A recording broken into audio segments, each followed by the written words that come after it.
Hi friends, இன்றைக்கி இந்த party wear designer sari தான் வேர் பண்ணி காட்ட போகிறேன். இது வந்து ஒரு சில்க் மெட்டீரியல். இந்த சாரீ வந்து கொஞ்சம் சோர்ந்து நிற்கக்கூடியது. இதை எப்பயுமே ப்ளீட் பண்ணி வேர் பண்ணக்கூடாது. ஹேங்கிங்க்கு தான் இது வந்து அழகாக இருக்கும். நாங்கள் இப்போ ஸ்டார்ட் பண்ணலாம். இப்போ சாரீன்ற கரெக்டான சைடை வந்து சூஸ் பண்ணி எடுத்துருக்கிறேன். இப்போ சாரியை வந்து நில மட்டத்தில் உங்களோட காலோட சமனாக நிற்கக்கூடிய மாதிரி உங்களோட ரைட் சைட் துடை பக்கம் வந்து சொருகிக்கொள்ளுங்க. எல்லா பக்கமும் ஈவனாக நீங்கள் மடிக்கணும். ஒரே அளவில் நீங்கள் மடித்தாதான் அடுத்தடுத்து வரக்கூடிய ஸ்டெப்ஸ் வந்து உங்களுக்கு பர்ஃபெக்டாக வரும். இப்போ நான் நில மட்டத்துக்கு சரியாக எல்லாத்தையும் ஒரே அளவில் சொருகிட்டேன். இப்போ சாரியை அப்படியே ஒரு சுற்றி எடுத்து உங்களோட முந்தான பகுதியை வந்து முன்னுக்கு வர மாதிரி எடுத்துக்கொள்ளுவேன்.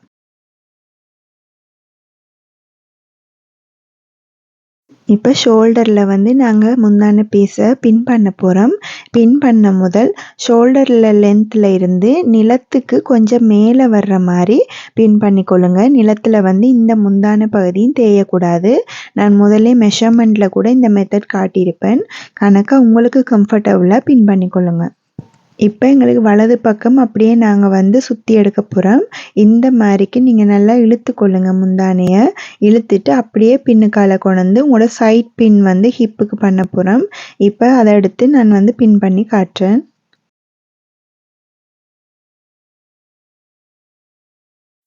இப்போ பாருங்கள், இந்த பீஸ் வந்து எங்களுக்கு இந்த மாதிரி வந்து கிடச்சிருக்கு. இது வந்து ஒவ்வொருத்தருடைய அளவுக்கு வந்து வேறுபடும். இப்போ இதை நல்லா இழுத்து உங்களோட வலது பக்கத்துடைக்கு பக்கத்தில் பின் பண்ணிக்கொள்ளுங்க. நீங்கள் வந்து இன்னர் வேரில் பின் பண்ணக்கூடாது. உங்களோட சாரீ ஸ்கர்ட்டோட பின் பண்ணாலே ஓகே. இப்போ நான் இந்த சைட் ப்ளீட் வந்து எடுத்து காட்ட போகிறேன். நீங்கள் வந்து இப்படி மெல்ல மேலே தூக்கினீங்கன்னு சொன்ன சாரியை உங்களுக்கு வந்து இந்த மெட்டீரியலுக்கு ஆட்டோமேட்டிக்காக தானாகவே ப்ளீட்ஸ் வந்து நிற்கும். பாருங்கள், இப்போ எனக்கு வந்திருக்குது. இந்த மாதிரி நீங்கள் உங்களுக்கு தேவையான அளவு ப்ளீட்ஸ் வந்து எடுத்துக்கொள்ளுங்க. கீழே வந்து சாரி மேலே வந்துடக்கூடாது. அதிகம் நிலமட்டத்தில் இருக்கிற மாதிரி பார்த்துக்கொள்ளுங்க. அடுத்தது நாங்கள் இந்த ப்ளீட்டை வந்து பிடிச்சிருவோம். இந்த ப்ளீட் பிடிக்கும்போது உங்களுக்கு இந்த முன்னுக்கு வரக்கூடிய ஸ்பேஸ் வந்து நிறைய சாரி பீஸ் இருந்தால் நீங்கள் வந்து ப்ளீட்டை கொஞ்சம் பெருசாக பிடிங்க. கொஞ்சம் ஸ்பேஸ் வந்தால் ப்ளீட்டை வந்து கொஞ்சம் சின்னதாக பிடிச்சிக்கொள்ளுங்க. அப்போ வந்து உங்களுக்கு முன்னுக்கு பார்க்குறதுக்கு வந்து அழகாக இருக்கும். இப்போ நான் வந்து சின்ன ப்ளீட் தான் பிடிச்சிருக்கேன். பாருங்கள், இந்த மாதிரி கரெக்டாக நீங்கள் பிடிச்சிட்டு அட்ஜஸ்ட் பண்ணுங்கள் ப்ளீட்ஸை வந்து. இந்த சாரீ வந்து எப்பயுமே எங்களுக்கு ஈஸியாக குயிக்காக வேர் பண்ணக்கூடிய சாரீ. பார்ட்டிஸுக்கெல்லாம் நல்லா சூட்டபுளாக இருக்கும். இப்போ நான் வந்து இந்த பின் பண்ணிட்டேன். பாருங்கள், இப்போ ப்ளீட்ஸை வந்து 1 by 1 அட்ஜஸ்ட் பண்ணுவோம். எல்லாமே ஈவனாக வர மாதிரி பிடிச்சிக்கொள்ளுங்க.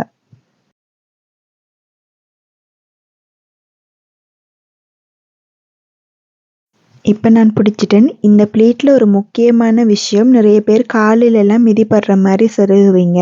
நீங்கள் இந்த ப்ளீட்டை செருகும் போத பின் பண்ணிவிட்டு நல்லா மேலே தூக்கி உங்களோட கால் பாதத்தின் மட்டத்துக்கு பிடிச்சிட்டு மிச்சம் இருக்கக்கூடியதை செருகுங்க. அப்போ தான் உங்களுக்கு வந்து நீங்கள் பிடிக்காமல் நடக்கிறதுக்கு கம்ஃபர்டபுளாக இருக்கும். மட்டமாக இருந்துன்னு சொன்னால் உங்களுக்கு வந்து ஈஸியாக நடக்கலாம். நிலத்தில் தேஞ்சால் மட்டும்தான் உங்களுக்கு வந்து நடக்கிறதுக்கு கஷ்டமாக இருக்கும். இப்போ கால் நிலத்தோடு வந்து எடுத்துருக்கிறேன். நான் எடுத்துட்டு உள் பக்கமாக இதில் ஒரு பின் பண்ணுறேன். பாருங்கள், உங்களுக்கு பார்க்கும்போதே தெரியும் இந்த ப்ளீட்ஸ் வந்து இப்படி வந்து நிற்குதுண்டு. இது வந்து நீங்கள் கரெக்டாக பிடிச்சிட்டிங்கன்னா உங்களுக்கு வந்து முன்னுக்கு பார்க்குறதுக்கு நல்லா அழகாக இருக்கும். நடக்கும்போதும் கம்ஃபர்டபுளாக இருக்கும். இப்போ சைட் ப்ளீட், ஃப்ரண்ட் ப்ளீட் எல்லாத்தையும் வந்து அட்ஜஸ்ட் பண்ணுங்கள். கீழே வந்து பாருங்கள், கொஞ்சம் ஃபேடாக இருக்குது. அதை வந்து நீங்கள் நல்லா மடித்து இந்த மாதிரி அமர்த்தி பிடிச்சிக்கொள்ளுங்க. அப்போ அப்படியே நிற்கும். இப்போ நான் எல்லாமே அட்ஜஸ்ட் பண்ணிட்டேன். இப்போ நான் சாரி வேர் பண்ணிட்டேன். இப்போ ஹேங்கிங் வந்து பாருங்கள், இந்த மாதிரி தான் ஹோல்ட் பண்ணணும். நிறைய பேருக்கு ஹேங்கிங் ஹோல்ட் பண்ணுறதுல பிரச்சனை இருக்குது. நான் ஃபஸ்ட் டைம் சாரி வேரிங் போடைக்கிலே ஹேங்கிங்க்கு வந்து பின் பண்ணி காட்டினான். ஹோல்ட் பண்ண கஷ்டமாக இருக்கிறவங்க பின் பண்ணி கூட ஹோல்ட் பண்ணலாம். உங்களுக்கு இன்னுமே கம்ஃபர்டபுளாக இருக்கும். அவ்வளோதான் ஃப்ரெண்ட்ஸ், நான் சாரி வேர் பண்ணிட்டேன். பாருங்கள், நீங்கள் இந்த மாதிரி ஹோல்ட் பண்ணிங்கன்னா உங்களுக்கு கம்ஃபர்டபுளாக இருக்கும். என்னுடைய சேனலை ஃபஸ்ட் டைம் பார்க்குறவங்களா இருந்தால் உங்களுக்கு இந்த வீடியோ பிடிச்சிருந்தா சப்ஸ்கிரைப் பண்ணி தொடர்ந்து பாருங்கள். உங்களுடைய லைக்ஸ் அண்ட் கமெண்ட்ஸும் தாங்க. ஓகே ஃப்ரெண்ட்ஸ், அடுத்த வீடியோவில் சந்திப்போம். நன்றி.